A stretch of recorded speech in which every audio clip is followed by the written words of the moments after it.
ഏവർക്കും ദേവദാരുവിലേക്ക് സ്വാഗതം. വൈശാഖ മാസത്തിലെ ശുക്ലപക്ഷ ചതുർത്ഥിയിൽ ഗണപതി ഭഗവാനെ ഭജിച്ചാൽ സർവഭാഗ്യം. വൈശാഖ മാസത്തിലെ വെളുത്തപക്ഷ ചതുർത്ഥിക്ക് ഗണപതി ഭഗവാനെ പൂജിച്ചാൽ എല്ലാ വിഘ്നങ്ങളും അകറ്റി സർവ്വസൗഭാഗ്യം കൈവരിക്കാം.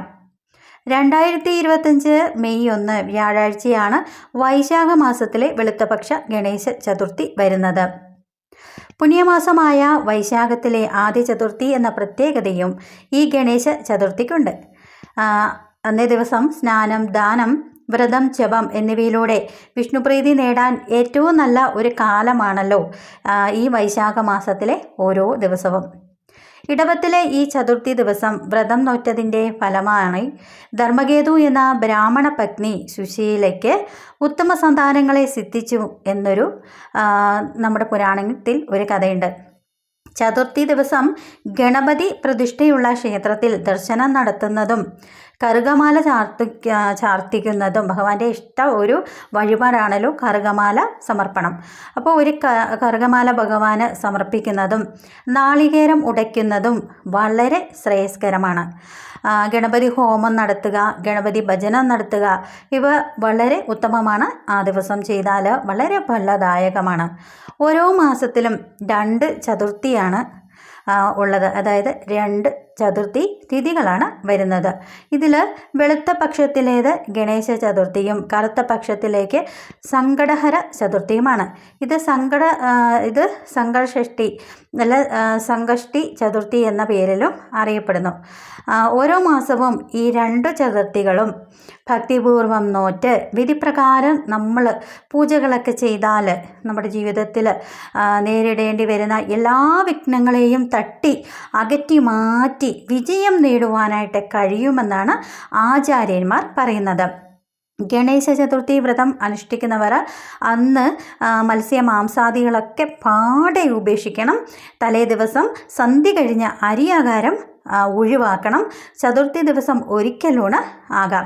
ചതുർത്ഥി നാള് ചുവന്ന വസ്ത്രം ധരിച്ച് ഗണപതി ഭഗവാനെ യഥാവിധി നമ്മൾ പ്രാർത്ഥിക്കുക. പിറ്റേ ദിവസം വ്രതം മുറിക്കാം. വ്രതം അനുഷ്ഠിക്കുന്ന ദിവസം ഞാനീ പറയുന്ന ഗണേശ്വര ഭഗവാന്റെ അല്ലെങ്കിൽ തിരുനാമങ്ങൾ ഒരു 108 പ്രാവശ്യം ചൊല്ലി ജപിച്ചാൽ അത് നമുക്ക് വളരെ പുണ്യദായകമാണ്. സർവാഭീഷ്ട സിദ്ധിയാണ് ഫലം. ആ മന്ത്രങ്ങൾ ഏതൊക്കെയാണെന്ന് പറയാം. ഓം സുമുഹായ നമഃ, ഓം ഉമാപുത്രായ നമഃ, ഓം ലംബോദരായ നമഃ, ഓം ശൂർപകർണായ നമഃ, ഓം ഗുഹാഗ്രജായ നമഃ, ഓം ഗുഗാഗ്രജായ നമഃ, ഓം ഹേരംഭായ നമഃ, ഓം സർവേശ്വരായ നമഃ, ഓം ധൂമ്രവർണായ നമഃ, ഓം കപിലായ നമഃ, ഓം സുരാഗ്രജായ നമഃ, ഓം ഗണാധീശായ നമഃ, ഓം ഗണമുഖായ നമഃ, ഓം ഹരസൂനവേ നമഃ, ഓം വക്രതുണ്ടായ നമഃ, ഓം ഏകഗന്ധായ നമഃ, ഓം ചതുർഹോത്രേ നമഃ, ഓം വികടായ നമഃ, ഓം വിനായകായ നമഃ, ഓം വടവേ നമഃ, ഓം സിദ്ധിവിനായകായ നമഃ. സർവവിഘ്നഹരം ദേവം സർവവിഘ്നവിവർജിതം സർവസിദ്ധിപ്രദാതാരം വന്ദേഹം ഗണനായകം. അപ്പോൾ ഓം ഗണപതിയെ നമഃ ഈ ഒരു മന്ത്രങ്ങൾ ഒരു 108 പ്രാവശ്യമൊക്കെ നമ്മൾ ജപിക്കുകയാണെങ്കിൽ ഈ ദിവസം, അതായത് ചതുർത്ഥി ദിവസം ഇത് ജപിക്കുകയാണെങ്കിൽ നമ്മുടെ ജീവിതത്തിൽ എല്ലാ വിഘ്നങ്ങളെയും മാറ്റി വിജയം കൈവരിക്കുവാനും ഒരു സർവാഭിഷ്ടി സിദ്ധിയാണ് അന്നേ ദിവസം നമുക്ക് ലഭിക്കാൻ പോകുന്നത്. ഏവർക്കും ഗണപതി ഭഗവാന്റെ അനുഗ്രഹം ഉണ്ടാവട്ടെ എന്ന് പ്രാർത്ഥിക്കുന്നു.